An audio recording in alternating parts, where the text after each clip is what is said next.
ఆంధ్రప్రదేశ్లో పలువురు కూటమి ఎమ్మెల్యేలు వచ్చే ఎన్నికల్లో పోటీ చేయబోము అని ప్రకటించేస్తున్నారు. మరి గాలివాటాన్ని గమనించారా, లేకుంటే ఇతర వ్యక్తిగత కారణాలతో దూరం అవుతున్నారా అన్న విషయాన్ని పక్కన పెడితే, ఇప్పటికే తాడేపల్లిగూడెం ఎమ్మెల్యే జనసేన పార్టీకి చెందిన బొలిశెట్టి శ్రీనివాస్ తాను 2029 ఎన్నికల్లో పోటీలో ఉండబోను అన్నట్టుగా తేల్చేశారు. తాజాగా బీజేపీకి చెందిన కైకలూరు ఎమ్మెల్యే మాజీ మంత్రి కామినేని శ్రీనివాస్ కూడా తాను మళ్ళీ పోటీ చేయబోను అంటూ చెప్పేశారు. ఇప్పుడు వీళ్ల జాబితాలో టీడీపీకి చెందిన కోటంరెడ్డి శ్రీధర్ రెడ్డి కూడా చేరుతున్నట్టు కనిపిస్తుంది. నెల్లూరు రూరల్ నుంచి హ్యాట్రిక్ ఎమ్మెల్యేగా ఉన్న కోటంరెడ్డి శ్రీధర్ రెడ్డి 2029 ఎన్నికలకి గుడ్ బై చెప్పేయాలి అనే నిర్ణయానికి వచ్చినట్టుగా అంతా భావిస్తున్నారు. ఇప్పటికే ఆయన పలుమార్లు తన సోదరుడు గిరిధర్ రెడ్డి ఎమ్మెల్యే కావాలి అని కోరుతున్నారు. గిరిధర్ రెడ్డి ఎమ్మెల్యే కావడం తనకు సంతోషాన్ని ఇస్తుంది అన్నట్టుగా చెప్పుకొస్తున్నారు.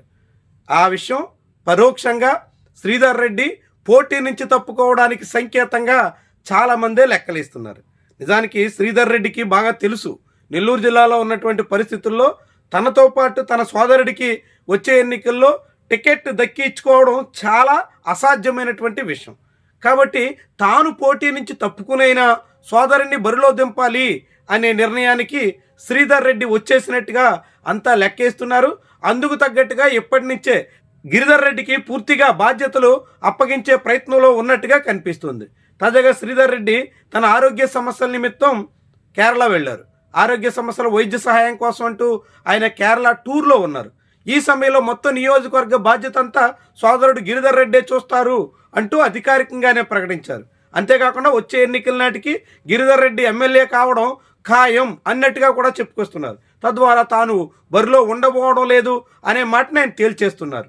నిజానికి 3 సార్ల నుంచి ఎమ్మెల్యేగా ఉన్నప్పటికీ శ్రీధర్ రెడ్డికి ఈసారి ఎదురైనంత ప్రజా వ్యతిరేకత గతంలో ఎన్నడూ లేదు. అనేక కారణాలతో అటు మంత్రిగా ఉన్న సిటీ ఎమ్మెల్యే నారాయణతో తగాదాలు కావచ్చు, ఇతర అనేక అంశాల రీత్యా శ్రీధర్ రెడ్డి ఇటీవల తీవ్రమైనటువంటి ప్రజా వ్యతిరేకతను ఎదుర్కొంటున్నారు.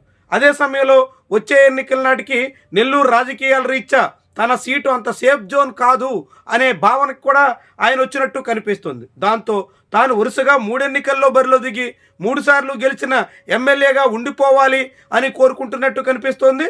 దాంతో తన స్థానంలో సోదరుని బరిలోకి దింపాలన్న నిర్ణయానికి దాదాపుగా వచ్చేసినట్టు తెలుస్తోంది. నిజానికి శ్రీధర్ రెడ్డి ఇప్పటికే పలుమార్లు ప్రయత్నం చేశారు. తనకు ఏదో రకంగా మంత్రి అనిపించుకోవాలి అనే ఆశతో ఉన్నారు.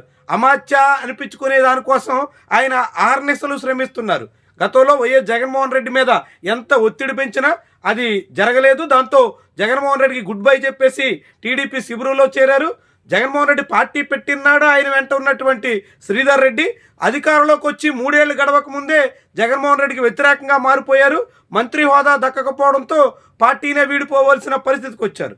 అలాంటి శ్రీధర్ రెడ్డి టీడీపీ తరపున 3వ సారి గెలిచిన తర్వాత తనకు అమాత్య హోదా కోసం అనేక రకాలుగా ఎత్తులేస్తున్నారు. అవన్నీ నెరవేరే అవకాశం ఏ కోసానా కనిపించట్లేదు. దాంతో ఇక వచ్చే ఎన్నికల నుంచి పూర్తిగా తప్పుకోవడం శ్రేయస్కరం అనే అభిప్రాయానికి ఆయన వచ్చేసినట్టు కనిపిస్తోంది. మరి నిజంగా ఆయన తప్పుకుంటే శ్రీధర్ రెడ్డి స్థానంలో గిరిధర్ రెడ్డి ఎంత మేర ప్రభావితం చేయగలుగుతారు? నెల్లూరు రూరల్లో కోటంరెడ్డి హ్యాట్రిక్ విజయాల తర్వాత 4వ సారి తన విజయ పరంపరని కొనసాగించగలుగుతారా? ఈ బ్రదర్స్కి రూరల్ వాటర్లు ఎంత మేరకు అండగా ఉంటారు? ఇవన్నీ కూడా ప్రశ్నార్థకం. ఎందుకంటే ఇటీవల కామాక్షి నేతృత్వంలో జరిగినటువంటి సిపిఎం లీడర్ మర్డర్ కావచ్చు, దానికి ముందు మరొక లేడీ డాన్ సాగించినటువంటి ఉదంతాలు కావచ్చు, ఇవన్నీ ఇప్పటికే శ్రీధర్ రెడ్డి మెడకు చుట్టుకున్నాయి. అనేక రకాలుగా మాఫియాని ప్రోత్సహిస్తున్న నాయకుడిగా ఆయన మీద ముద్ర పడుతుంది. వీటన్నిటి రీత్యా శ్రీధర్ రెడ్డి పక్కకు తప్పుకునేటువంటి యోచనలో ఉన్నప్పటికీ బ్రదర్ గిరిధర్ రెడ్డికి ఇవన్నీ ఎంత మేరకు డ్యామేజ్ చేస్తాయి, ఎలా గట్టెక్కే ప్రయత్నం చేస్తారు? చాలా కీలకమైనటువంటి నెల్లూరు రాజకీయాల్లోనే ఆసక్తికరమైనటువంటి అంశం.